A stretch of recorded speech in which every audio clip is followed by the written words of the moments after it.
Knock, knock. Okay. Hi, my name's Slater. I'm being your nurse today. How are you? Good, I'm yourself? gonna wash my hands, put my gloves on. Then I ask them for their name and date of birth. Okay, so I'm good, thank you. And so now we're gonna go ahead and be doing a physical assessment of the patient's heart and neck vessels. So just be taking a look at your heart and neck vessels. So first I'm gonna auscultate the carotid arteries for bruits using the bell, the stethoscope, and asking the client to hold their breath for a moment. No blowing, swishing, or other sounds should be heard. Okay. I'm gonna go ahead and place this on your neck and just hold your breath whenever I ask you to. Okay.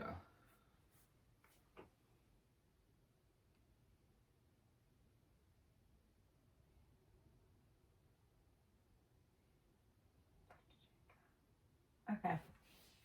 Go ahead and hold your breath. Okay. Go ahead and do the other side.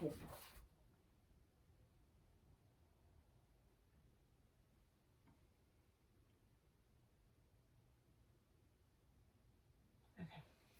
Go hold your breath. Okay.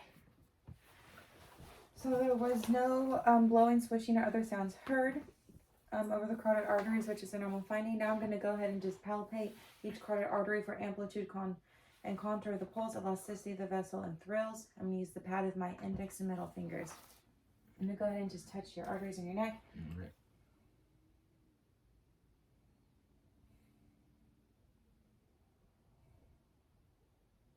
Okay. Other side.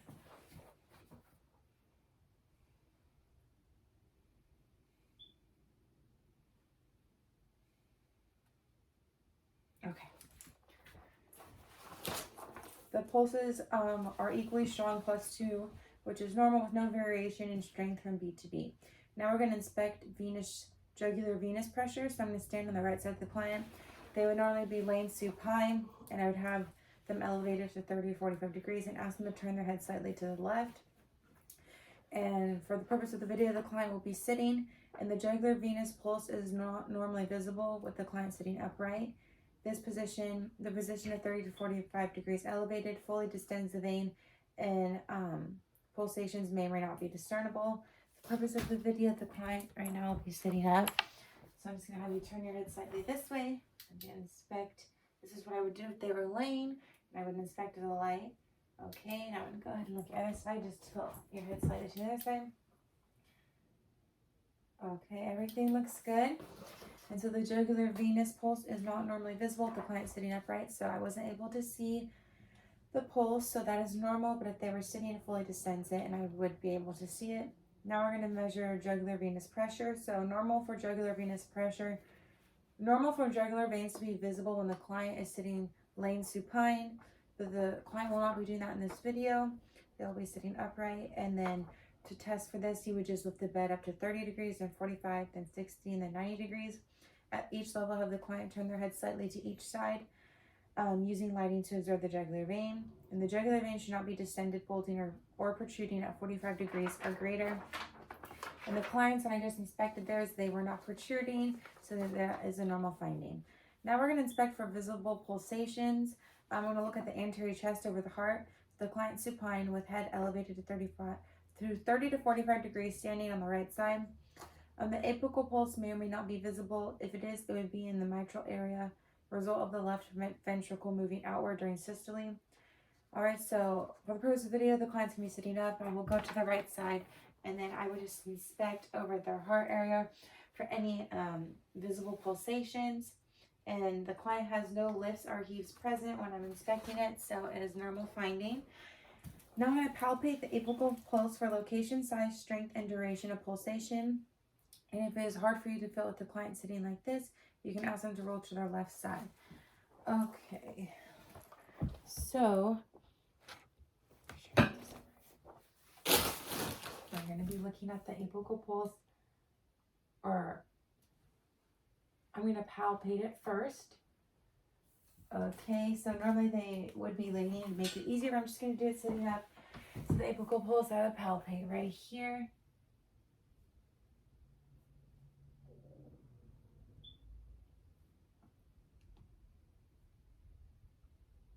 Okay, so the apical pulse feels normal.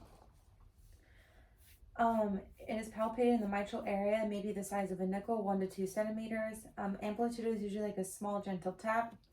The brief duration is brief, lasting through the first 2/3 of systole and often less. And so I did only feel just like a gentle tap, which is a normal finding, and it was a normal size as well. And now I'm going to palpate for abnormal pulsations or vibrations at the apex, left sternal border, and the base, using the palmar surface of my hand. All right, so I'm going to first do it at the apex of the heart. So use my palm and feel for any abnormal pulsations or vibrations. And then I'm going to do it at the left sternal border. Okay. So that would be this right over here. And then I'm going to go ahead and do it at the base, which would be more near the top. Over here. Over here. And so there was no abnormal pulsations or vibrations felt, which is a normal finding at the apex, left sternal border, or base. Now I'm going to auscultate heart sounds for rate and rhythm, apical and radial pulses. And so I would take the client's radial pulse, and it should be within 60 to 100 beats a minute. I'd also auscultate their apical pulse. Okay, so I'm going to go ahead and just listen to your apical pulse.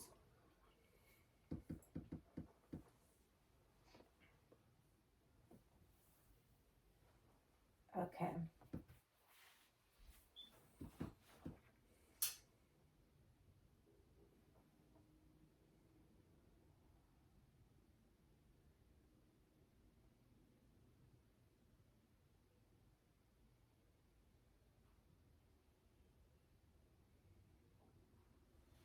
Okay. So the client's apical pulse was within normal range. It was 60 to 100 beats a minute. If I do the math really quickly, it was 65 beats per minute, which is a normal finding.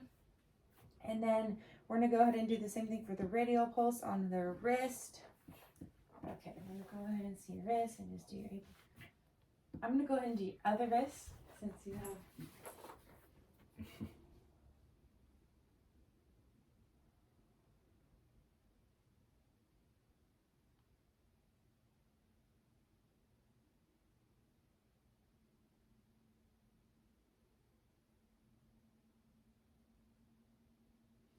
Okay, that is also within the normal range, within 60 to 100 beats a minute. So they are both within the normal range. And now I'm going to auscultate for the S1 and S2 heart sounds for sound location and strength pattern. So I'm going to go ahead and just listen to their S1 and S2 heart sounds using the diaphragm of my stethoscope.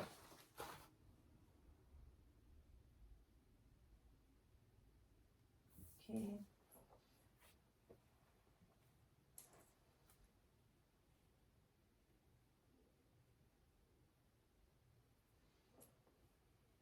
Okay, we're going to go ahead and listen to S1 first.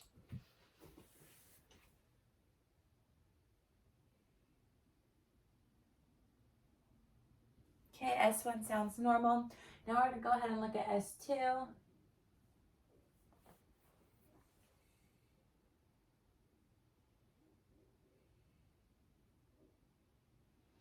Okay, S2 also sounds normal. So S1 corresponds with each carotid pulsation and is loudest at the apex of the heart. And S2 immediately follows after S1 and is loudest at the base of the heart. And so they both sounded correct and normal. So everything was good. And now we're going to auscultate for extra heart sounds using the diaphragm of the stethoscope. And we're going to auscultate over each heart area. So I'm going to go ahead and do that real quick.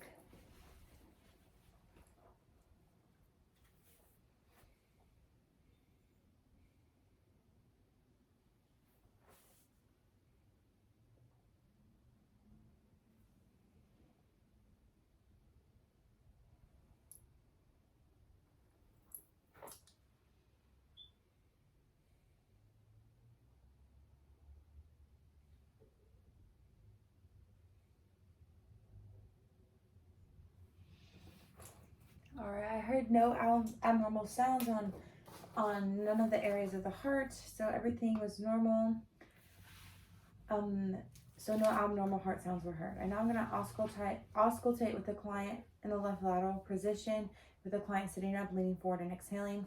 I'm going to listen at the apex of the heart for S1 and S2. So for right now, I'm just going to have the client exhale, lean forward, and sit up. I won't have them lay in the left lateral position. But I already did assess the client's S1 and S2 heart sounds in the sitting up position, and they were normal. So now I'm just going to have them exhale when I do it. So whenever I ask you to exhale, just exhale for me, or breathe out for me. Go ahead and breathe out. Okay. Okay, go ahead and breathe out. Okay, S1 and S2 are still normal. Now I'm going to have the client lean forward a little bit. Just lean forward. Okay, I'm going to go ahead and listen.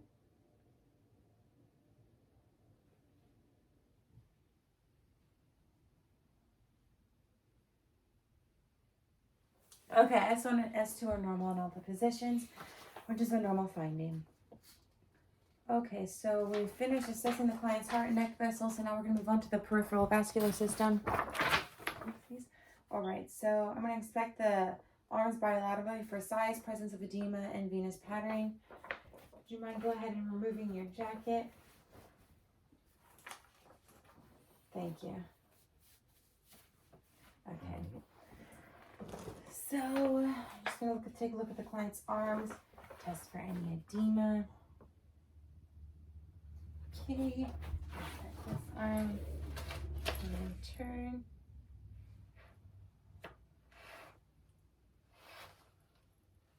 Okay, so client's arms are bilaterally symmetric with minimal variation in size and shape. No edema or prominent venous patterning noted, which is all normal. I inspected the client's arms bilaterally for skin color, and the skin color is the same bilaterally. Now I'm going to palpate fingers, hands, and arms for temperature using the dorsal surface of my fingers. So I'm going to palpate. Okay, have you stick your arms out. Okay, hands.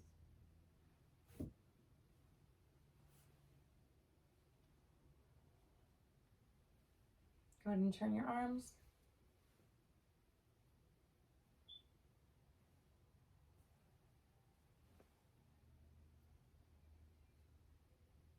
Okay, so the client's skin is warm to the touch bilaterally from fingertips to the upper arms. Now I'm going to determine capillary refill time. Go ahead and take, you see your fingers. I'm just going to squeeze your finger.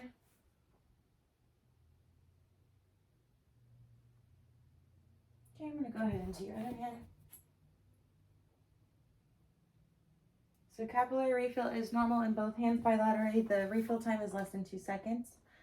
Now I'm going to palpate radial, ulnar, and brachial pulses. So I'm going to go ahead and feel your radial pulse. Let me go ahead and try this arm.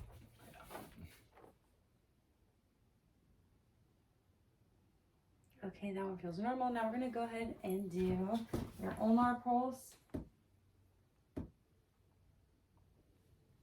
Okay, go ahead.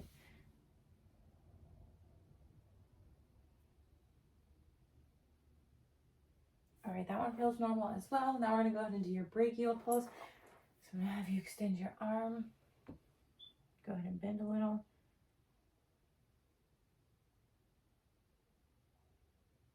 Okay, so all the pulses feel normal. +2, which is a normal finding. They're all bilaterally strong with the pulse 2, or +2, which is normal finding. Normal finding, the artery walls have a resilient quality and are bouncy. Now we're going to palpate epitrochlear lymph nodes behind the elbow and the groove between the biceps and tricep muscles. So I'm going to have the client flex their arm 90 degrees for me. I'm just going to go ahead and palpate the epitrochlear lymph nodes.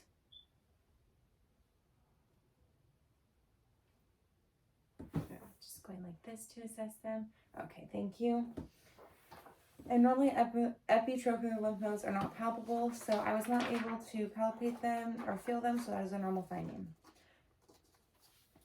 Okay, so now we're going to go ahead and assess the client's legs for skin color. They would normally be laying in supine position. and I'm not going to have the client expose their legs for the purpose of the video. So I would normally assess their legs for color. And for lighter skin clients, like this client, the pink color, so pink color for lighter skin clients, and a pink and red tones visible under darker pigmented clients, and there should be no changes in pigmentation. And inspect bilaterally for distribution of hair along the legs, and hair should cover the skin on the legs and appear at the dorsal surface of the toes. And then I inspect for lesions or ulcers also on the legs, and his legs are free of lesions or ulcerations. But if there is any, I would need to know whether if there's any lesions or ulcers found, I would need to know whether the margins are smooth and even, the locations such as at pressure points, the size, depth, drainage, and odor. And I would also inspect for edema on the calves of the legs and on the ankles. So I could go ahead and do that with the client's pants on. So I'm just going to go ahead and assess for edema in the ankles. Nope. And then in the calf. Okay, and other leg. They would also normally be laying supine for this. Okay, no edema is present in the client's legs. If there was, you would grade it on the pitting edema scale. So the client has bilateral equal sensation to both feet, identical size and shape bilaterally, no swelling or edema or atrophy present. And if it was pitting edema, you would rate it on a scale of 0 to 4+. But he has no edema. And I palpate skin temperature using the dorsal surface of my hands. So I would just use the back of my hand and go all the way up to their foot, their toes, all the way up to the client's leg, and then the other leg. And the skin should be warm to the touch. And the toes, feet, and legs should be equally bilaterally warm. And now we're going to palpate the superficial inguinal. Well, we're not going to do this in this video, but we would palpate the superficial inguinal lymph nodes while keeping the genitals draped. If detected, note size, mobility, or tenderness. They should be non-tender, movable lymph nodes up to 1 or 2 even centimeters are commonly palpated. And I would palpate and auscultate femoral pulses over the artery. I'm also not going to show that in the video due to the area where they're located, but the femoral pulses should be strong and equal bilaterally with no sounds auscultated over the femoral arteries. But I can go ahead and demonstrate palpating the popliteal, dorsalis, pedis, and posterior tibial pulses. All right, so I'm going to go ahead and just, for the popliteal pulse, I would go behind the client's knee like this. I would have them go like this, and I would palpate and make sure that it feels. And it's better to do this on direct skin. Then I would do the dorsalis pedis pulse, which is on top of their foot. So I would go ahead and just palpate that. Okay, that one feels good. And then we would do the tibial pulse.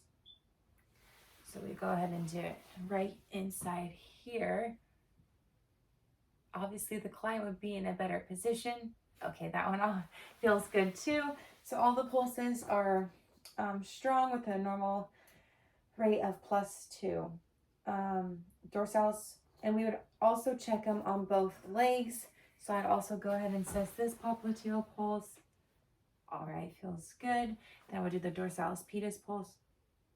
Feels good. And the tibial pulse, which also feels good. So the pulses are equal and bilaterally strong on both sides. And they're normal rating of +2. And I inspect for varicosities and thrombophlebosis by asking the client to stand. So I had to go ahead and have the client stand up. And I would lightly palpate for tenderness in their legs. Do you feel any pain? Nope. And obviously, if the client's legs were exposed, I would inspect for any varicosities.